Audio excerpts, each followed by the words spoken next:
ಎಲ್ರಿಗೂ ನಮಸ್ಕಾರ. ನಾನು ನಿಮ್ಮ ತೇಜಸ್. ನಮ್ಮ ತತ್ವಮಸಿ ಕುಟುಂಬದ ಪ್ರೇಕ್ಷಕರೆಲ್ಲರಿಗೂ ನಮಸ್ಕಾರ.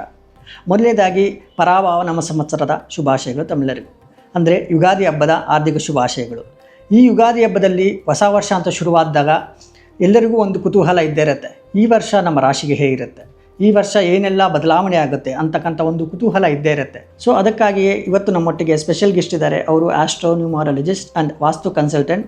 ಸೊ ಬಹಳ ಫೇಮಸ್ ಆಗಿರುವಂಥ ಒಂದು ಆಸ್ಟ್ರಾಲಜರ್. ಇವರೊಟ್ಟಿಗೆ ಇವತ್ತಿನ ಒಂದು ರಾಶಿ ಭವಿಷ್ಯ ಹೇಗಿದೆ, ಅಂದರೆ ಯುಗಾದಿ ಹಬ್ಬದಲ್ಲಿ ನಮ್ಮ ರಾಶಿ ಭವಿಷ್ಯ ಹೇಗಿದೆ ಅಂತಕ್ಕಂಥ ಮಾಹಿತಿಯನ್ನು ಈ ಒಂದು ಸಂಚಿಕೆಯಲ್ಲಿ ತಿಳಿಯೋಣ.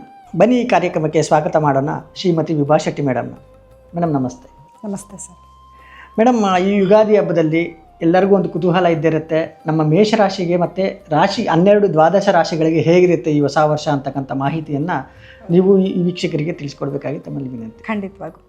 ಮೊದಲನೇದಾಗಿ ನೋಡಿ, ಹಳೆ ಕಹಿ ನೆನಪುಗಳು ಮರೆಯಾಗಲಿ, ಹೊಸ ಚಿಗುರು ನಿಮ್ಮ ಜೀವನದಲ್ಲಿ ಬರಲಿ, ಬೇವು ಬೆಲ್ಲದ ಸವಿಯ ಹಾಗೆ ಸುಖ ಶಾಂತಿ ನೆಮ್ಮದಿ ಎಲ್ಲನೂ ನಿಮ್ಮ ಜೀವನದಲ್ಲಿ ನೆಲೆಸಲಿ ಅಂತ ಹೇಳ್ತಾ ನಾವು ಈ ಕಾರ್ಯಕ್ರಮನ ಶುರು ಮಾಡ್ತೀವಿ. ಹಾಗೆ ನೀವು ಹೇಳಿದ್ರಿ ಈಗ ದ್ವಾದಶ ರಾಶಿಗಳ ಬಗ್ಗೆ ಹೇಗಿದೆ ಅನ್ನೋದ್ರ ಬಗ್ಗೆ ತಿಳಿಸ್ಕೊಡಿ ಅಂತ ಹೇಳಿಬಿಟ್ಟು ಖಂಡಿತವಾಗ್ಲೂ ಹೇಳೋಣ. ಅದಕ್ಕೆ ಮುಂಚೆ ಗ್ರಹಗಳ ಒಂದು ಸ್ಥಾನಮಾನದ್ರ ಬಗ್ಗೆ ಫಸ್ಟು ವಿಶ್ಲೇಷಣೆ ಮಾಡೋಣ. ನಮ್ಮ ಗ್ರಹಗಳ ಸ್ಥಾನಗಳ ಬಗ್ಗೆ ನೋಡೋದಾದರೆ, ಗ್ರಹಗಳ ಸ್ಥಾನ ಮತ್ತು ಈ ಗ್ರಹಗಳ ಸ್ಥಾನ ಎಷ್ಟು ಮುಖ್ಯ ಆಗುತ್ತೆ ಈ ರಾಶಿ ಭವಿಷ್ಯನ ನೋಡಬೇಕು ಅಂತಕ್ಕಂಥ ಮಾಹಿತಿಯನ್ನು ನೋಡಬೇಕಾದ್ರೆ? ಖಂಡಿತ ತುಂಬ ಮುಖ್ಯ ಆಗುತ್ತೆ ಸರ್. ಏನಕ್ಕೆ ಅಂತಂದರೆ ಗ್ರಹಗಳ ಸ್ಥಾನಮಾನದ ಮೇಲೇ ಅವ್ರಿಗೆ ಏನೆಲ್ಲ ಅದು ಪರಿಣಾಮ ಬೀರ್ತಿದೆ ಅಂತ ನಾವು ಹೇಳ್ಬೋದು. ಈಗ ಫಾರ್ ಎಕ್ಸಾಂಪಲ್ ಯಾವ ಗ್ರಹ ಯಾವ ಸ್ಥಾನದಲ್ಲಿ ಕೂತಿರುತ್ತೆ ಆ ಮನೆಗಳ ಮೇಲೆ ನಾವು ಅದನ್ನು ಅನಲೈಸ್ ಮಾಡ್ತಾ ಹೇಳ್ತಾ ಹೋಗ್ಬೋದು. ಹಾಗಿದ್ರೆ ಗ್ರಹಗಳ ಸ್ಥಾನ, ಮೊದಲಾಗಿ ಗ್ರಹಗಳ ಸ್ಥಾನ ಹೇಗಿದೆ ಅಂತಕ್ಕಂಥ ಮಾಹಿತಿಯನ್ನು ತಿಳಿಸ್ಕೊಡಿ ಮೇಡಮ್. Okay sir. ನೋಡಿ, ಮೊದಲನೇದು ಗ್ರಹಗಳ ಸ್ಥಾನ ಅಂತಂದಾಗ ಈಗ ನಾವು ಪರಾಭವ ನಾಮ ಸಂವತ್ಸರ ಏನು ನಾವು ಯುಗಾದಿ ಹಬ್ಬದ ಒಂದು ಆಚರಣೆ ಮಾಡ್ತಾ ಇದ್ದೀವಿ, ಅದಕ್ಕೆ ಒಂದು ಪರ್ಟಿಕ್ಯುಲರ್ ಟೈಮ್ ಅಂದರೆ ಮಾರ್ಚ್ 19ನೇ ತಾರೀಕು ಗುರುವಾರದ ದಿವಸ ಈ ಒಂದು ಏನು ಹಬ್ಬನ ನಾವು ಆಚರಿಸ್ತಾ ಇದ್ದೀವಿ. ಅದು ಬೆಳಗಿನ ಜಾವ ಬೆಳಗ್ಗೆ ಒಂದು 6 ಗಂಟೆ ಸೂರ್ಯೋದಯದ ಸಮಯಕ್ಕೆ ನಾವು ಒಂದು ಕುಂಡಲಿ ಹಾಕಿ ನೋಡಿದಾಗ ಅದ್ರ ಗ್ರಹಗತಿಗಳ ಮೇಲೆ ಫಸ್ಟ್ ನಾನು ಹೇಳ್ತೀನಿ. ಅದಾದಮೇಲೆ ಇಡೀ ವರ್ಷ ಹೇಗಿರುತ್ತೆ ಅನ್ನೋದನ್ನು ಕೂಡ ಒಂದು ಅನಲೈಸ್ ಮಾಡಿ ಹೇಳ್ತೀನಿ. ಈಗ ಮೊದಲನೇದಾಗಿ ಆ ಸಮಯಕ್ಕೆ ನಾವು ನೋಡಿದಾಗ ಎಲ್ಲ ಗ್ರಹಗಳು ಬಂದು ಆದಷ್ಟು 2 ಮನೆಯಲ್ಲೇ ಸ್ಥಿತವಾಗಿ ಕೂತಿದೆ. ಅಂದರೆ ಮೊದಲನೇದು ಬಂದು ಮೀನ ರಾಶಿನಲ್ಲಿ ಕೆಲವು ಗ್ರಹಗಳು, ಅಂದರೆ ನೋಡಿ ಶುಕ್ರ ಶನಿ ಚಂದ್ರ ಸೂರ್ಯ ಮೀನ ರಾಶಿನಲ್ಲಿ ಸ್ಥಿತನಾಗಿದ್ದರೆ, ಕುಂಭ ರಾಶಿನಲ್ಲಿ ರಾಹು ಕುಜ ಮತ್ತು ಬುಧ ಗ್ರಹಗಳಿರ್ತವೆ. ಹಾಗೆ ಮಿಥುನ ರಾಶಿನಲ್ಲಿ ಗುರುಗ್ರಹ ಇದ್ದರೆ, ಸಿಂಹ ರಾಶಿನಲ್ಲಿ ಕೇತು ಗ್ರಹ ಇರುತ್ತೆ. ಸೊ ಇದ್ರ ಮೇಲೆ ಯಾವ್ಯಾವ ರಾಶಿಗೆ ಏನೇನು ಫಲಗಳು ಸಿಗುತ್ತೆ ಅನ್ನೋದನ್ನ ಒಂದು ಅನಲೈಸ್ ಮಾಡ್ಬೋದು. ಇದ್ರ ಜೊತೆಗೆ ಗ್ರಹಗಳು ಚಲನೆ ಅದೇ ಜಾಗದಲ್ಲೇ ಇರ್ತವ, ಇಲ್ಲ ವರ್ಷ ಪೂರ್ತಿನಲ್ಲಿ ಚೇಂಜ್ ಆಗ್ತಾನೆ ಇರುತ್ತೆ. ಸೊ ಜಾಸ್ತಿ ಸ್ಲೋ ಮೂಮೆಂಟ್ ಪ್ಲಾನೆಟ್ಸ್ ಯಾವುದಿರುತ್ತೆ ಅದನ್ನು ನಾವು ಜಾಸ್ತಿ ಹೊತ್ತು ಕೊಟ್ಟು ತೊಗೊತೀವಿ. ಬಿಕಾಸ್ ಅದು ನಿಧಾನಕ್ಕೆ ಆಗೋದ್ರಿಂದ ನಾವು ಒಂದು ವರ್ಷದ ಕಂಪ್ಲೀಟಾಗಿ ಹೇಳೋದ್ರಿಂದ ನಾವು ಅದನ್ನು ತೊಗೊತೀವಿ. ನೋಡಿ, ಮೊದಲನೇದಾಗಿ ಗುರುಗ್ರಹ ಅಂತ ತಗೊಂಡಾಗ ಗುರುಗ್ರಹ ತನ್ನ ಪತನ 3 ಬಾರಿ ತನ್ನ ಪತನ ಬದಲಾಯಿಸ್ತಾನೆ ಈ ವರ್ಷದಲ್ಲಿ. ಸೊ ಇವಾಗ ಮಿಥುನ ರಾಶಿನಲ್ಲಿ ಸ್ಥಿತನಾಗಿ ಅಂದರೆ ನೇರ ಸಂಚಲನಕ್ಕೆ ಬರ್ತಾನೆ. ಅದಾದಮೇಲೆ ಅಂದರೆ ಮಾರ್ಚಲ್ಲಿ ನೇರ ಸಂಚಲನಕ್ಕೆ ಬರ್ತಾನೆ. ಅದಾದಮೇಲೆ ಜೂನಲ್ಲಿ ಕರ್ಕಾಟಕ ರಾಶಿಗೆ ಉಚ್ಚ ಸ್ಥಿತಿಗೆ ಹೋಗ್ತಾನೆ. ಸೊ ಅದಾದಮೇಲೆ ನವೆಂಬರಲ್ಲಿ ಸಿಂಹ ರಾಶಿಗೆ ಪ್ರವೇಶನ ಬೆಳೆಸ್ತಾನೆ. ಸೊ ಗುರುಗ್ರಹ ಬಂದು 3 ಬಾರಿ ತನ್ನ ಪತನ ಬದಲಾವಣೆ ಮಾಡ್ತಾನೆ. ಇನ್ನು ಶನಿಗ್ರಹ ಅಂತ ತಗೊಂಡಾಗ ಶನಿಗ್ರಹ ಯಾವುದೇ ಬದಲಾವಣೆ ಇಲ್ಲ, ಈ ವರ್ಷ ಪೂರ್ತಿಯಾಗಿ ಮೀನರಾಶಿನಲ್ಲಿ ಸ್ಥಿತನಾಗಿದ್ದರು. ಅದರಲ್ಲಿ ಸಣ್ಣ ಬದಲಾವಣೆ ಏನು ಅಂತಂದರೆ ನೋಡಿ, ಜುಲೈ ಟು ನವೆಂಬರ್ವರೆಗೂ ರೆಟ್ರೋ ಅಂದರೆ ಹಿಮ್ಮುಖ ಸಂಚಾರವಾಗಿ ತನ್ನ ಸಂಚಾರನ ಬೆಳೆಸ್ತಾನೆ. ಅದೇ ರೀತಿಯಲ್ಲಿ ರಾಹುಕೇತು ಅಂತ ಬಂದಾಗ ಡಿಸೆಂಬರ್ನಲ್ಲಿ ರಾಹು ಕುಂಭ ರಾಶಿಯಿಂದ ಮಕರ ರಾಶಿಗೆ ಬಂದರೆ, ಕೇತು ಗ್ರಹ ಸಿಂಹ ರಾಶಿಯಿಂದ ಕಟಕ ರಾಶಿಗೆ ತನ್ನ ಪ್ರವೇಶನ ಬೆಳೆಸ್ತಾನೆ. ಸೊ ಇದರ ಆಧಾರದ ಮೇಲೆ ವರ್ಷ ಪೂರ್ತಿಯಾಗಿ ಹೇಗಿರುತ್ತೆ ಯಾವ ರಾಶಿಗೆ ಅನ್ನೋದನ್ನು ನಾವು ಅನಲೈಸ್ ಮಾಡ್ತಾ ಹೇಳ್ಬೋದು ಸರ್. Okay ma'am. ಸೊ ಇವಿಷ್ಟು ಗ್ರಹಗಳ ಸ್ಥಾನಗಳ ಒಂದು ಬದಲಾವಣೆ ಆಗಿತ್ತು. ಸ್ನೇಹಿತರೆ, ಇನ್ನು 2ನೇ ರಾಶಿ ವೃಷಭ ರಾಶಿ. ಈ ವೃಷಭ ರಾಶಿಯವರಿಗೆ ಯುಗಾದಿ ಹಬ್ಬದಲ್ಲಿ ಯುಗಾದಿ ವರ್ಷ ಹೇಗಿರುತ್ತೆ ಅಂತಕ್ಕಂಥ ಮಾಹಿತಿಯನ್ನು ತಿಳಿಯೋಣ. ಸರ್, ವೃಷಭ ರಾಶಿಯವರಿಗೆ ಹೋಲ್ ಇಯರ್ ತುಂಬ ಚೆನ್ನಾಗಿರುತ್ತೆ ಮ್ಯಾಮ್. ಮೊದಲನೇದಾಗಿ ನಾನು ಕೇಳ್ಬಿಡ್ತೀನಿ, ಯಾಕಂತ ಹೇಳಿದ್ರೆ ಬಹಳಷ್ಟು ಇದೊಂದು ದೊಡ್ಡ ಟಾಪಿಕ್ ಅಂತಲೇ ಹೇಳ್ಬೋದು. ಬಹಳಷ್ಟು ಮಂದಿ ಕೇಳ್ತಿರ್ತಾರೆ, ಸರ್ ನಮ್ಮ ಮದುವೆ ಆಗ್ತಿಲ್ಲ, ನಮ್ಮ ಮಗಳಿಗೆ ಮದುವೆ ಆಗ್ತಿಲ್ಲ, ಇಲ್ಲ ನಮ್ಮ ಮಗನ ಮದುವೆ ಆಗ್ತಿಲ್ಲ, ಸೊ ಏನು ಮಾಡಬೇಕು, ಯಾವ ಥರ ಏನು ಪರಿಹಾರ ಅದು ತಿಳಿಸ್ಕೊಡಿ ಅಂತಕ್ಕಂಥ ಮಾಹಿತಿಯನ್ನು ಬಹಳಷ್ಟು ಜನ ಕೇಳ್ತಾರೆ. ಸೊ ಇದನ್ನೇ ಫಸ್ಟಾಗಿ ನಾನು ಕೇಳಬೇಕು ಅಂತ ಅಂದ್ಕೊಂಡಿರೋದು. ವೃಷಭ ರಾಶಿಯವರಿಗೆ ಈ ಒಂದು ಯುಗಾದಿ ವರ್ಷ ಭವಿಷ್ಯದಲ್ಲಿ ಮದುವೆ ವಿಚಾರ ಅಂತ ನೋಡೋದಾದರೆ ಹೇಗಿರುತ್ತೆ ಮ್ಯಾಮ್? ಖಂಡಿತ ಸರ್. ನೋಡಿ, ವೃಷಭ ರಾಶಿಯವರಿಗೆ ಈ ವರ್ಷ ಪೂರ್ತಿನೂ ಅವ್ರಿಗೆ ಗುರುಬಲ ಇದೆ. ಯಾವ ರೀತಿ ಅಂತಂದರೆ, ಈಗ ಕೆಲವರು ಹೇಳ್ತಾರೆ 2ನೇ ಮನೇಲಿ ಗುರು ಇದ್ದಾನೆ, ಗುರುಬಲ ಇದೆ, ಒಪ್ಕೊತೀನಿ. ಆದರೆ ಗುರುವಿನ ದೃಷ್ಟಿ ಗುರುವಿನ ದೃಷ್ಟಿನೂ ಕೂಡ ನಾವು ಕನ್ಸಿಡರ್ ಮಾಡಬೇಕಾಗತ್ತೆ. ಅವನು 5ನೇ ಮನೆಗಾಗಿರ್ಬೋದು 7ನೇ ಮನೆಗಾಗಿರ್ಬೋದು ಗುರುವಿನ ದೃಷ್ಟಿಗಳು ಬಂದಾಗೂ ಕೂಡ ಅವ್ರಿಗೆ ಗುರುಬಲ ಇರುತ್ತೆ. ಸೊ ಆ ಮುಖಾಂತರವಾಗೂ ಕೂಡ ಅವ್ರಿಗೆ ಒಳ್ಳೇದಾಗ್ತಾ ಹೋಗುತ್ತೆ. ಈಗ ಪ್ರೆಸೆಂಟ್ ಸಿಚುವೇಶನಲ್ಲಿ ಅಂದರೆ ಈಗ ಮಾರ್ಚ್ ತಿಂಗಳಲ್ಲಿ ಅಂದರೆ ನೆಕ್ಸ್ಟು ಗುರು ಚೇಂಜ್ ಆಗೋವರೆಗೂ ಕೂಡ ಗುರುವಿನ ದೃಷ್ಟಿ ಗುರು 2nd ಹೌಸಲ್ಲೇ ಇರೋದ್ರಿಂದ ಗುರುಬಲ ಇದೆ. ಸೊ ಗುರುಬಲ ಇದ್ದಾಗ ಎಲ್ಲ ಥರ ಶುಭ ಕಾರ್ಯಗಳನ್ನು ಮಾಡ್ಬೋದು. ಮುಖ್ಯವಾಗಿ ಮದುವೆ, ತುಂಬ ವರ್ಷಗಳಿಂದ ಯಾರು ಮದುವೆ ಹುಡುಕಾಡ್ತಲ್ಲಿದ್ದಾರೆ ಅಂಥವ್ರಿಗೆ ಒಳ್ಳೆಯ ಒಂದು ಟೈಮ್ ಆಗಿರುತ್ತೆ ಸರ್ ಇದು. ಸೊ ಹಾಗಿದ್ರೆ ಇದು ಒಳ್ಳೆ ಟೈಮ್ ನಿಮಗೆ. ಸೊ ಯಾರೆಲ್ಲ ಮದುವೆ ಆಗ್ಬೇಕು ಅಂದ್ಕೊಂಡಿರ್ತಾರೆ ಈ ಒಂದು ವರ್ಷ ಭವಿಷ್ಯ ನಿಮ್ಗೆ ತುಂಬ ಒಳ್ಳೇದು ಅಂತಲೇ ಹೇಳ್ಬೋದು. ಜಾತಕನೂ ತೋರಿಸ್ಕೊಳ್ಳೋಕೆ ಹೇಳಿ ಸರ್. ಹಾಗೆ ಜಾತಕ ಬೇರೆಯವ್ರು ಎಲ್ಲರೂ ತೋರಿಸ್ಕೊಳ್ಳಿ, ಗೊತ್ತಾಗುತ್ತೆ ಅವಾಗ ಗ್ರಹಗತಿಗಳೇನಾದ್ರು ಚೇಂಜಸ್ ಇದ್ದರೆ. ಕೆಲವರೆಲ್ಲ ಏನು ಗೊತ್ತಾ ಸರ್, ನಮ್ಮ ಹತ್ರ ಬಂದು ಕೇಳ್ತಿರ್ತಾರೆ, ತುಂಬ ವರ್ಷಗಳಿಂದ ಹುಡುಕ್ತಾ ಇದ್ದೀವಿ ಮೇಡಮ್ ಸಿಕ್ಕಿಲ್ಲ. ಅಲ್ಲಿ ಕರೆಕ್ಟಾಗಿ ಜಾತಕ ನೋಡೋಕೆ ಹೋದರೆ ಶನಿ ಆಸ್ಪೆಕ್ಟ್ಸ್ ಇರುತ್ತೆ, ಅಂದರೆ ಶನಿ ದೃಷ್ಟಿ ಇರುತ್ತೆ. ಅವ್ರಿಗೆ ನಿಧಾನನೇ ನೀವು ಏನು ಪ್ರಯತ್ನ ಪಟ್ಟರು, ಕೆಲವರೆಲ್ಲ ಪಾಪ ಎಷ್ಟೆಷ್ಟೋ ಪೂಜೆ ಹೋಮ ಅವನ ಏನೇನೋ ಮಾಡಿಸ್ಕೊಂಡಿರ್ತಾರೆ, ಏನು ಮಾಡಿದ್ರೂ ಆಗಿರೋದಿಲ್ಲ.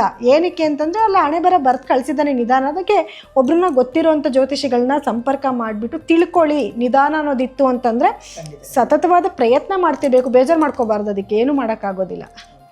ಮ್ಯಾಮ್ ಮುಂದಿನ ವಿಚಾರವಾಗಿ ನಾವು ನೋಡೋದಾದರೆ ಹಣಕಾಸಿನ ಒಂದು ಪರಿಸ್ಥಿತಿ ಹೇಗಿರುತ್ತೆ ಮ್ಯಾಮ್ ಈ ಒಂದು ವೃಷಭ ರಾಶಿಯವರಿಗೆ? ಸರ್ ನೋಡಿ, ವರ್ಷ ಪೂರ್ತಿಯಾಗಿ ವೃಷಭ ರಾಶಿಯವರಿಗೆ ಹಣಕಾಸಿನ ಪರಿಸ್ಥಿತಿ ತುಂಬ ಚೆನ್ನಾಗಿರುತ್ತೆ. ಏನಕ್ಕೆ ಹೇಳ್ತೀನಿ ಅಂತಂದರೆ 2ನೇ ಮನೆಯಲ್ಲಿ ಗುರು ಇದ್ದಾನೆ. ಗುರುವಿನ ದೃಷ್ಟಿನೂ ಕೂಡ ಇವರಿಗೆ 6ನೇ ಮನೆಗೆ ಬಿದ್ದಿದೆ. ಯಾರೆಲ್ಲ ಉದ್ಯೋಗಸ್ಥರಿರ್ತಾರೆ ಅವ್ರಿಗೇನಾಗುತ್ತೆ, ಪ್ರಮೋಷನ್ ಸಿಗೋದು ಅಥವಾ ಕೆಲಸದಲ್ಲಿ ಅವ್ರು ಮಾಡ್ತಿರೋ ಕೆಲಸ ಗುರುತಿಸ್ಕೊಳ್ಳೋದು. ಸೊ ಮುಖ್ಯವಾಗಿ ಮನೆಯಲ್ಲಿ ಮತ್ತು ಹೊರಗಡೆ ಕೆಲಸದಲ್ಲಿ ಎರಡೂ ಕಡೆ ವಾತಾವರಣ ಚೆನ್ನಾಗಿರಬೇಕು ಒಬ್ಬ ಮನುಷ್ಯನಿಗೆ. ಸೊ ಆ ಒಂದು ಸಿಚುವೇಶನ್ ತುಂಬ ಚೆನ್ನಾಗಿರೋದ್ರಿಂದ ಅದು ಒಂದು ಒಳ್ಳೆಯ ವಿಷಯ. ಸೊ ಕೆಲಸ ಮಾಡ್ತಿದ್ದೀನಿ ಅಂದರೆ ದುಡ್ಡು ಬರ್ತಾ ಇದೆ ಅಂತ ಅರ್ಥ. ಪ್ರಮೋಷನ್ ಕೊಡ್ತಿದ್ದಾರೆ ಅಂತಂದಾಗ ಎಕ್ಸ್ಟ್ರಾ ದುಡ್ಡು ಬರ್ತಿದೆ ಅಂತ ಅರ್ಥ. ಸೊ ಅದು ಒಂದು ಒಳ್ಳೆಯ ಸುದ್ದಿ. ಸೆಕೆಂಡ್, ಇನ್ನೊಂದು ಗುರು ಬಂದು ಚೇಂಜ್ ಆಗ್ತಾನೆ. ಅವಾಗ ಮತ್ತೆ ಇವರಿಗೆ 7ನೇ ಮನೆ ಮೇಲೆ ಗುರುವಿನ ದೃಷ್ಟಿ ಬೀಳುತ್ತೆ. ಆವಾಗ ಗಂಡ ಹೆಂಡತಿ ಮಧ್ಯದಲ್ಲಿ ಇವಾಗ ಆಲ್ರೆಡಿ ಚೆನ್ನಾಗಿರುತ್ತೆ, ಬಟ್ ಆಮೇಲೂ ಕೂಡ ಗಂಡ ಹೆಂಡತಿ ಮಧ್ಯದಲ್ಲಿ ಏನಾದರೂ ಭಿನ್ನಾಭಿಪ್ರಾಯಗಳು ಇತ್ತು ಮೊದಲೇ ಅಂತಂದರೆ ಅದು ಒಬ್ಬರ ಮೇಲೆ ಒಬ್ಬರಿಗೆ ಗೌರವ ಬರುವಂಥದ್ದು, ಪ್ರೀತಿ ಬರುವಂಥದ್ದು ಶುರುವಾಗುತ್ತೆ. ಸೊ ಇವಾಗೂ ಕೂಡ ಅವರಿಗೆ ಒಬ್ಬರ ಮೇಲೆ ಒಬ್ಬರಿಗೆ ಗೌರವ ಬರೋದು ಇದೆಲ್ಲನೂ ಕೂಡ ಆಲ್ರೆಡಿ ಇದೆ. ನೆಕ್ಸ್ಟು ಇನ್ನು ವ್ಯಾಪಾರ ಹೇಗಿರುತ್ತೆ ಅಂತ ನೋಡಿದ್ರೆ ಹಾಗೆ 10ನೇ ಮನೆ ಮೇಲೆ ಗುರುವಿನ ದೃಷ್ಟಿ ಆಲ್ರೆಡಿ ಇದೆ. 10ನೇ ಮನೆಯಲ್ಲಿ ರಾಹು ಸ್ಥಿತನಾಗಿದ್ದಾನೆ. 11ನೇ ಮನೆಯಲ್ಲಿ ಶನಿಯ ಒಂದು ಸ್ಥಾನಮಾನ ಇದೆ. ಸೊ ಇದೆಲ್ಲನೂ ಕೂಡ ಒಂದು ಒಳ್ಳೆಯ ರೀತಿ. ಈಗ ರಾಹು 10ನೇ ಮನೇಲಿ ಇರೋದ್ರಿಂದ ಒಳ್ಳೊಳ್ಳೆ ಅವಕಾಶಗಳನ್ನ ಅವ್ರಿಗೆ ಕೊಡ್ತಾನೆ. ಸೊ ರಾಹು ಎಲ್ಲಾನು ಏನು ಕೊಟ್ಟರು ಜಾಸ್ತಿ, ನೆಗೆಟಿವ್ ಕೊಟ್ಟರು ಜಾಸ್ತಿ ಕೊಡ್ತಾನೆ, ಪಾಸಿಟಿವ್ ಕೊಟ್ಟರು ಜಾಸ್ತಿ ಕೊಡ್ತಾನೆ. ಈ ಒಂದು ಕಾರಣಕ್ಕೆ ಅವ್ರ ಜಾತಕ ನೋಡಿದಾಗ ಗೊತ್ತಾಗುತ್ತೆ ರಾಹು ಎಲ್ಲಿದ್ದಾನೆ, ಯಾವ ದಶಾಭುಕ್ತಿ ನಡೀತಿದೆ ಅನ್ನೋದ್ರ ಮೇಲೆ ಕೂಡ ಎಲ್ಲ ಡಿಪೆಂಡ್ ಆಗುತ್ತೆ. ಸೊ ಈ ಮುಖಾಂತರವಾಗಿ ನೋಡಿದಾಗ ಏನಾಗುತ್ತೆ, 10ನೇ ಮನೆಯಲ್ಲಿ ಕೂತ್ಕೊಂಡಿರುವಂಥ ರಾಹುವಿನ ಒಂದು ಪ್ರಭಾವದಿಂದ ಇವರಿಗೆ ಒಳ್ಳೆ ಆಪರ್ಚುನಿಟೀಸ್ ಬರುತ್ತೆ. ಕೆಲಸದಲ್ಲಿ ಒಳ್ಳೊಳ್ಳೆ ಆಪರ್ಚುನಿಟೀಸ್ ಬರುತ್ತೆ. ಆ ಕೆಲಸ ನೀವು ಮಾಡಬೇಕಾಗಿ ಬರುತ್ತೆ.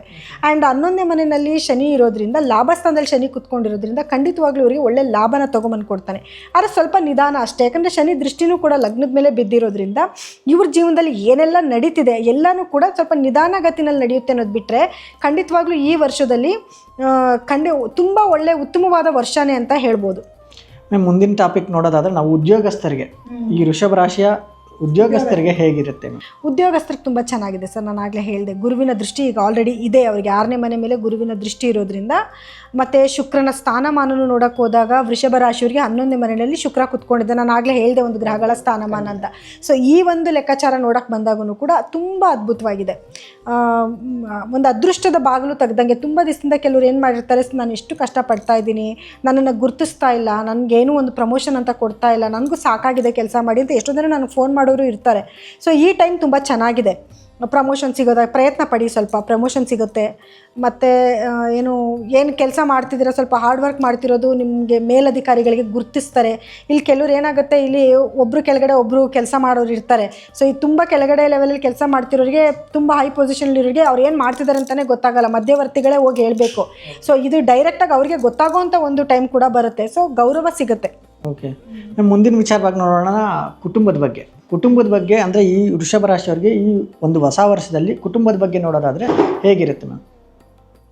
ಸರ್ ಕುಟುಂಬ ಅಂತ ನೋಡೋಕೆ ಬಂದಾಗ ತುಂಬ ಚೆನ್ನಾಗಿದೆ ಸರ್. ಯಾಕಂದರೆ ಗುರುವಿನ ದೃಷ್ಟಿ ಆಗಿರ್ಬೋದು ಅಥವಾ ಅವ್ರ ಗ್ರಹಗತಿಗಳೇ ಆಗಿರ್ಬೋದು, ಮನೆ ವಾತಾವರಣ ಚೆನ್ನಾಗಿರುತ್ತೆ. ಇವರಿಗೆ ಈ ವರ್ಷ ಪೂರ್ತಿಯಾಗಿ ಒಳ್ಳೊಳ್ಳೆ ಕೆಲಸಗಳನ್ನ ಮಾಡೋದು, ಮನೆ ತೊಗೊಳ್ಳೋದಾಗಿರ್ಬೋದು, ಸೈಟ್ ತೊಗೊಳ್ಳೋದಾಗಿರ್ಬೋದು, ಗೃಹ ಪ್ರವೇಶ ಮಾಡೋದಾಗಿರ್ಬೋದು, ನಾಮಕರಣ ಆಗಿರ್ಬೋದು, ಈ ರೀತಿ ಒಳ್ಳೊಳ್ಳೆ ಕೆಲಸಗಳನ್ನ ಮಾಡುವಂಥ ಒಂದು ಸನ್ನಿವೇಶನೇ ಇರುತ್ತೆ.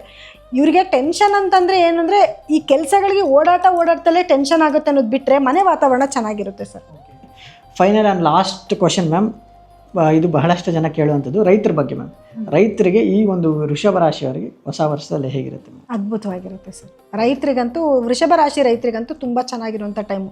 ಈ ವರ್ಷ ಪೂರ್ತಿಯಾಗೂ ತುಂಬ ಚೆನ್ನಾಗಿರುತ್ತೆ ಅವ್ರಿಗೆ. ಸೊ ಅವ್ರು ಬೆಳೆಯೋ ಬೆಳೆಗಳಿಗೆಲ್ಲರಿಗೂ ಒಳ್ಳೆ ಬೆಲೆ ಬರುತ್ತೆ ಮತ್ತು ಒಳ್ಳೆ ಇಳುವರಿ ಬರುವಂಥದ್ದು. ಕೆಲವರಿಗೆಲ್ಲ ಏನಾಗುತ್ತೆ, ಆ ಬೆಳೆ ಬೆಳೆದಿರ್ತಾರೆ, ಒಂದು ಎಕ್ಸ್ಪೆಕ್ಟೇಷನ್ ಇರುತ್ತೆ ಇಷ್ಟೇ ಬರುತ್ತೆ ಅಂತ, ಅಷ್ಟು ಸಿಗೋದಿಲ್ಲ, ಅವಾಗ ಸ್ವಲ್ಪ ಮನಸ್ಸಿಗೆ ಬೇಜಾರು ಮಾಡ್ಕೊತಾರೆ. ಬಟ್ ಇದು ಟೈಮ್ ತುಂಬ ಚೆನ್ನಾಗಿದೆ ಅವರಿಗೆ, ಚೆನ್ನಾಗಿದೆ. ಹೌದು. ಸೊ ವೃಷಭ ರಾಶಿಯವರಿಗೆ ನೀವು ಒಳ್ಳೆ ಮಾಹಿತಿಯನ್ನು ಹಂಚ್ಕೊಂಡಿದ್ದೀರಾ. ಹಾಗಿದ್ರೆ ಈ ವೃಷಭ ರಾಶಿಯವರಿಗೆ ಈ ಹೊಸ ವರ್ಷದಲ್ಲಿ ಪರಿಹಾರವೇನಾದರೂ ಇದೆಯಾ ಮ್ಯಾಮ್? ಖಂಡಿತ ಇದೆ. ಪರಿಹಾರ ಏನಂತಂದರೆ ನೋಡಿ, ಮೊದಲನೇದಾಗಿ ಅವ್ರಿಗೆ ರಾಶಾಧಿಪತಿ ಆಗಿರುವಂತಹ ಶುಕ್ರ ಗ್ರಹನ ಆರಾಧನೆ ಜಾಸ್ತಿ ಮಾಡಬೇಕಾಗತ್ತೆ. ಯಾವ ರೀತಿ ಅಂತಂದರೆ ಲಕ್ಷ್ಮೀ ಸಹಸ್ರನಾಮ ಕೇಳೋದು, ಲಕ್ಷ್ಮೀ ಅಷ್ಟೋತ್ತರ ಕೇಳುವಂಥದ್ದು, ಪ್ರತಿ ಶುಕ್ರವಾರ ಮನೆಯಲ್ಲಿ ದೇವಿಯ ಒಂದು ಆರಾಧನೆ. ಯಾವ ರೀತಿ ಅಂತಂದರೆ ಪರಿಮಳವಾಗಿರುವಂಥ ಹೂವು, ಇನ್ನು ಮಲ್ಲಿಗೆ ಹೂವು, ಸಂಪಿಗೆ ಹೂವು, ಈ ರೀತಿಯಾದ ಹೂವುಗಳನ್ನ ದೇವಿಗೆ ಅರ್ಪಿಸಿ ಕುತ್ಕೊಂಡು ಒಂದು 10 ನಿಮಿಷ ಜಪ ಮಾಡಲಿ, ಅಥವಾ ಯಾವುದಾದ್ರೂ ಅಷ್ಟೋತ್ರಗಳನ್ನ, ಅದರಲ್ಲೂ ಲಕ್ಷ್ಮೀ ಅಷ್ಟೋತ್ರಗಳನ್ನ ಹೇಳ್ಕೊಳ್ಳೋದು. ಇದನ್ನು ಮಾಡ್ಕೊಳ್ಳೋದ್ರಿಂದ ಖಂಡಿತವಾಗ್ಲೂ ಅವ್ರಿಗೆ ಏನೇ ನೆಗೆಟಿವಿಟಿ ಬಂದ್ರೂ, ಇವಾಗ ನಾವೇನಂತೀವಿ, ಮನೆ ದೇವರ ಆರಾಧನೆ ಮಾಡಿಕೊಂಡ್ರೆ ನಮಗೇನೇ ಕಷ್ಟಗಳು ಬಂದರೂ ಪಾರಾಗ್ತೀವಿ. ಹಾಗೆ ಅವ್ರಿಗೆ ರಾಶಾಧಿಪತಿ ಆಗಿರುವಂತಹ ಶುಕ್ರ ಗ್ರಹನ ಆರಾಧನೆ ಮಾಡುವಂಥದ್ದು, ಇದನ್ನು ಮಾಡ್ಕೊಳ್ಬೇಕು. ಎರಡನೇದೇನು ಅಂತಂದರೆ ವಿಷ್ಣು ಸಹಸ್ರನಾಮ ಕೇಳಬೇಕಾಗುತ್ತೆ. ಪ್ರತಿದಿನ ವಿಷ್ಣು ಸಹಸ್ರನಾಮ ಕೇಳೋದು, ಅಥವಾ ವಿಷ್ಣುವಿನ ರೂಪದಲ್ಲಿರೋ ಯಾವುದಾದ್ರೂ ಒಂದು ದೇವಸ್ಥಾನಕ್ಕೆ ಪ್ರತಿ ಶನಿವಾರ ಅಥವಾ ಬುಧವಾರ ದಿವಸ ಹೋಗಿ ಬರೋದು. ಇವೆರಡನ್ನೂ ಮಾಡ್ಕೊಂಡು ಬಂದರೆ ಈ ವರ್ಷದಲ್ಲಿ ಏನೇ ನೆಗೆಟಿವಿಟಿ ಬಂದರೂ ಕೂಡ ಅದರಿಂದ ನೀವು ಖಂಡಿತವಾಗ್ಲೂ ಪಾರಾಗ್ಬೋದು. ಓವರಾಲ್ ಆಗಿ ಈ ವರ್ಷದಲ್ಲಿ ಹೇಗಿರುತ್ತೆ ಅಂತಕ್ಕಂಥ ಮಾಹಿತಿಯನ್ನು ನೀವು ನಮ್ಮ ವೀಕ್ಷಕರಿಗೆ ತಿಳಿಸ್ಕೊಡೋದಾದರೆ? ಸರ್ ನೋಡಿ, ಖಂಡಿತ ಈಗ ಗುರು ಉಚ್ಚ ಸ್ಥಾನಕ್ಕೆ ಹೋಗ್ತಾನೆ ಅಂತ ಹೇಳಿದ್ವಿ. ಇದರಿಂದ ಏನು ಪ್ರತಿಫಲ ಸಿಗುತ್ತೆ ಅಂತಂದರೆ, ಯಾವುದೆಲ್ಲ ಎಜುಕೇಷನ್ ಇನ್ಸ್ಟಿಟ್ಯೂಟ್ಗಳಿದ್ದಾವೆ ಆ ಎಲ್ಲ ಇನ್ಸ್ಟಿಟ್ಯೂಟ್ಗೂ ಕೂಡ ಒಳ್ಳೆ ಹೆಸರು ಬರುವಂಥ ಒಂದು ಟೈಮ್ ಆಗಿರುತ್ತೆ. ಈಗ ಆರ್ಥಿಕತೆ ಅಂತ ಬಂದಾಗ ಗುರುವಿನ ಒಂದು ಸ್ಥಾನಮಾನದಿಂದ ಅಳತೆ ಮಾಡಿದ್ದು ನೋಡಿದಾಗ ರಿಯಲ್ ಎಸ್ಟೇಟ್ ಅವ್ರಿಗೆ ತುಂಬ ಚೆನ್ನಾಗಿರುತ್ತೆ, ಎಜುಕೇಷನ್ ಡಿಪಾರ್ಟ್ಮೆಂಟ್ ಅವ್ರಿಗೆ ತುಂಬ ಚೆನ್ನಾಗಿರುತ್ತೆ. ಹಾಗೆ ಕೃಷಿ ನೋಡಿ, ರೈತರ ಬಗ್ಗೆ ಕೇಳ್ತಾನೆ ಇದ್ರಿ, ಕೃಷಿಕರಿಗೆ ತುಂಬ ಚೆನ್ನಾಗಿರುತ್ತೆ. ಬ್ಯಾಂಕಿಂಗ್ ಸೆಕ್ಟರ್ಸ್ ಅವ್ರಿಗೆ ತುಂಬ ಚೆನ್ನಾಗಿರುವಂಥ ಸಮಯ ಆಗಿರುತ್ತೆ. ಶನಿಯ ಒಂದು ಸ್ಥಾನಮಾನ ಅಂತ ನೋಡೋಕ್ಕೆ ಬಂದಾಗ ಏನಾಗುತ್ತೆ, ದೇಶದಲ್ಲಿ ಸ್ವಲ್ಪ ಶಿಸ್ತಿನ ಬಗ್ಗೆ ಸ್ವಲ್ಪ ಗಮನ ಕೊಡಬೇಕಾಗಿ ಬರುತ್ತೆ. ಅಂದರೆ ಪ್ರೊಟೆಕ್ಷನ್ ಬೇಕು ನಮಗೆ ಅನ್ನೋದನ್ನು, ಅದ್ರ ಕಡೆ ಇಂಪಾರ್ಟೆನ್ಸ್ನ ಕೊಡಬೇಕಾಗಿ ಬರುತ್ತೆ. ಯಾಕಂದರೆ ಅದಕ್ಕೆ ಸಂಬಂಧಪಟ್ಟಿರುವಂಥ ಕೆಲವು ಸಮಸ್ಯೆಗಳು ಬರುವಂಥ ಸಾಧ್ಯತೆಗಳು ಜಾಸ್ತಿ ಇದೆ. ರಾಹು ಮತ್ತು ಕೇತುವಿನ ಬದಲಾವಣೆಯಿಂದನೂ ಕೂಡ ನಾವು ಈ ಸಮಸ್ಯೆನ ಎದುರಿಸಬೇಕಾಗಿ ಬರುತ್ತೆ. ಯಾಕೆಂತಂದರೆ ಮೀನರಾಶಿನಲ್ಲೇ ಸೂರ್ಯ, ಚಂದ್ರ, ಶನಿ ಎಲ್ಲನೂ ಕೂಡ ಸ್ಥಿತನಾಗಿ ಇರೋದ್ರಿಂದ ಸ್ವಲ್ಪ ಸಮಸ್ಯೆಗಳನ್ನ ಎದುರಿಸ್ಬೇಕಾಗಿ ಬರುತ್ತೆ. ಅದರಲ್ಲೂ ಪ್ರೊಟೆಕ್ಷನ್ ಬಗ್ಗೆ ಸ್ವಲ್ಪ ಗಮನ ಕೊಡಬೇಕಾಗಿ ಬರುತ್ತೆ. ಆದರೆ ಸಂಸ್ಕೃತಿಗಾಗಿರ್ಬೋದು, ಕಲೆಗಾಗಿರ್ಬೋದು ಒಳ್ಳೆಯ ಆದ್ಯತೆ ಸಿಗುತ್ತೆ. ಯಾಕಂದರೆ ಗುರುವಿನ ಒಂದು ಸ್ಥಾನದಿಂದ ಒಳ್ಳೆಯ ಆದ್ಯತೆಯನ್ನು ನೋಡಬಹುದು. ಅಂದರೆ ಸರ್, ನಾನು ಒಂದು ಪಾಯಿಂಟ್ ಹೇಳಬೇಕಿತ್ತು. ಈಗ ಅತಿವೃಷ್ಟಿ ಅನಾವೃಷ್ಟಿ ಅನ್ನೋದನ್ನು ಯಾವುದೋ ಒಂದು ರಾಶಿ ಬಗ್ಗೆ ಹೇಳಬೇಕಾದ್ರೆ ನಾನು ಹೇಳಿದೆ ಯಾವ ಜಾಗದಲ್ಲಿ ಪ್ರಾಬ್ಲಮ್ಸ್ಗಳಾಗಬಹುದು ಅಂತ. ನೋಡಿ, ಈಗ ಮುಂಗಾರು ಮಳೆ ತುಂಬ ಚೆನ್ನಾಗಿರುತ್ತೆ. ಆದರೆ ಕೇರಳ ಮತ್ತು ಪಶ್ಚಿಮ ಬಂಗಾಳದ ದೇಶಗಳಲ್ಲಿ ಸ್ವಲ್ಪ ಅತಿವೃಷ್ಟಿ ಆಗೋ ಸಾಧ್ಯತೆಗಳಿರುತ್ತೆ. ಯಾಕಂದರೆ ರೈತರ ವಿಚಾರ ಅಂತ ಮಾತಾಡಬೇಕಾದ್ರೆ ನಾನು ಹೇಳಿದ್ದೆ ಲಾಸ್ಟಲ್ಲಿ ಇದೊಂದು ಹೇಳ್ತೀನಿ ಅಂತ ಹೇಳ್ಬಿಟ್ಟು. ಸೊ ಈ ಭಾಗಗಳಿಗೆ ಮಾತ್ರ ಸ್ವಲ್ಪ ಅತಿವೃಷ್ಟಿ ಆಗುವಂಥ ಸಾಧ್ಯತೆಗಳಿರುತ್ತೆ. ಸೊ ಕಡೆಯದಾಗಿ ನಮ್ಮ ವೀಕ್ಷಕರಿಗೆ, ನೋಡ್ತಿರ್ತಕ್ಕಂಥ ವೀಕ್ಷಕರಿಗೆ ನೀವೇನಾದರೂ ಹಂಚ್ಕೋಬೇಕು ನಿಮ್ಮ ಒಂದು ಮಾಹಿತಿಯನ್ನು ಅಂತ ಅನ್ನೋದಾದರೆ ಏನು ಹೇಳ್ತೀರಾ ಮ್ಯಾಮ್? ನೋಡಿ, ನಾವು ಯುಗಾದಿ ಹಬ್ಬ ಆಚರಿಸ್ತಾ ಇದ್ದೀವಿ. ಇದರೊಳಗಡೆ ನಾವು ಬೇವು ಬೆಲ್ಲ ಎರಡನ್ನೂ ತಿಂತಾ ಇದ್ದೀವಿ. ಅದೇ ರೀತಿಯಲ್ಲಿ ಜೀವನದಲ್ಲಿ ಕಷ್ಟ, ಸುಖ, ದುಃಖಗಳು ಎಲ್ಲನೂ ಕಾಮನ್, ಎಲ್ಲನೂ ಬರ್ತಾ ಇರುತ್ತೆ, ಹೋಗ್ತಾ ಇರುತ್ತೆ. ಕೆಲವರು ಮಾತ್ರ ತುಂಬ ಜಾಸ್ತಿ ಅನುಭವಿಸ್ತಿರ್ತಾರೆ, ಇನ್ನು ಕೆಲವರು ಸ್ವಲ್ಪ ಸುಖ ಜಾಸ್ತಿ ಅನುಭವಿಸ್ತಿರ್ತಾರೆ. ಇಷ್ಟೇ ವ್ಯತ್ಯಾಸ. ಸೊ ನಿಮ್ಮ ಜಾತಕಗಳನ್ನ, ವೈಯಕ್ತಿಕ ಜಾತಕಗಳನ್ನ ಒಮ್ಮೆ ಪರಿಶೀಲನೆ ಮಾಡಿಸ್ಕೊಳ್ಳಿ. ಸೊ ಆವಾಗ ನಿಮಗೆ ಗೊತ್ತಾಗುತ್ತೆ ಎಲ್ಲಿ ಸಮಸ್ಯೆ ಇದೆ, ಅದಕ್ಕೆ ಏನು ಪರಿಹಾರ ಮಾಡ್ಕೋಬೇಕು ಅನ್ನೋದನ್ನು ತಕ್ಕ ಇವರ ಹತ್ರ, ಜ್ಯೋತಿಷಿಗಳ ಹತ್ರ ತೋರಿಸ್ಕೊಂಡು ತಕ್ಕ ಪರಿಹಾರಗಳನ್ನ ಮಾಡ್ಕೊಳ್ಳಿ. ಜೀವನದಲ್ಲಿ ಒಳಿತನ್ನು ಖಂಡಿತವಾಗ್ಲೂ ನೋಡ್ಬೋದು. ಸೊ ಪೇಷನ್ಸಿಂದ ಇರಿ, ಯಾವುದಕ್ಕೂ ಆತರ ಬೀಳೋದು ಬೇಡ, ನೆಗೆಟಿವ್ ಆಗ್ತಿದೆ ಅಂತ ತಲೆ ಮೇಲೆ ಕೈ ಇಟ್ಕೊಂಡು ಕೂರೋದು ಬೇಡ. ಆದಷ್ಟು ಕೆಲಸ ಚೆನ್ನಾಗಿ ಮಾಡಿ, ಒಳ್ಳೊಳ್ಳೆ ಆಪರ್ಚುನಿಟೀಸ್ ಬಂದಾಗ ಅದನ್ನು ಉಪಯೋಗ ಮಾಡ್ಕೊಳ್ಳಿ. ಮತ್ತು ಕೆಲಸ ಸಿಕ್ಕಿಲ್ಲ ಅಂತ ಕೊರಗೋದು ಬೇಡ, ಪ್ರಯತ್ನ ಮಾಡ್ತಾನೆ ಇರಿ. ಸೊ ಇಷ್ಟೊತ್ತು ಒಂದು ಒಳ್ಳೆ ಮಾಹಿತಿಯನ್ನು ಹಂಚ್ಕೊಂಡಿದ್ದೀರಾ ಈ ವೃಷಭ ರಾಶಿಯವರಿಗೆ ಈ ಹೊಸ ವರ್ಷದಲ್ಲಿ ಹೇಗಿರುತ್ತೆ ಅಂತಕ್ಕಂಥ ಮಾಹಿತಿಯನ್ನು. ಸೊ ತಮಗೆ ತುಂಬ ಹೃದಯ ಧನ್ಯವಾದಗಳು. ನಮಸ್ತೆ. ನೋಡಿದ್ರಲ್ಲ ವೀಕ್ಷಕರೇ, ಈ ಹೊಸ ವರ್ಷದ ರಾಶಿ ಭವಿಷ್ಯ ಹೇಗಿದೆ ಅಂತಕ್ಕಂಥ ಮಾಹಿತಿಯನ್ನು. ಗ್ರಹಗಳ ಸ್ಥಿತಿ ಏನೇ ಇರಲಿ, ಸತ್ಕರ್ಮ ಮತ್ತು ದೈವ ಬಲದ ಮೇಲೆ ನಿಮಗೆ ನಂಬಿಕೆ ಇರಲಿ ಅಂತ ಕೋರ್ಕೊಳ್ತಾ, ಈ ಹೊಸ ವರ್ಷದ ಅಂದರೆ ಯುಗಾದಿ ಹಬ್ಬದ ಶುಭಾಶಯಗಳನ್ನು ಮತ್ತೊಮ್ಮೆ ಕೋರ್ತಾ, ಈ ಯುಗಾದಿ ಹಬ್ಬ ನಿಮಗೆಲ್ಲರಿಗೂ ಹೊಸ ಸುಖ ಮತ್ತು ಶಾಂತಿಯನ್ನು ನೀಡಲಿ ಅಂತಕ್ಕಂಥ ಮಾಹಿತಿಯನ್ನು ನಿಮಗೆ ಕೋರ್ತಾ ಇಲ್ಲಿಗೆ ಈ ವಿಡಿಯೋವನ್ನು ಮುಗಿಸುವಂಥ ಸಮಯ ಬಂದಿದೆ. ಸೊ ಮುಂದಿನ ವಿಡಿಯೋದಲ್ಲಿ ಮತ್ತೆ ಸಿಗೋಣ. ಅಲ್ಲಿವರೆಗೂ ಧನ್ಯವಾದಗಳು.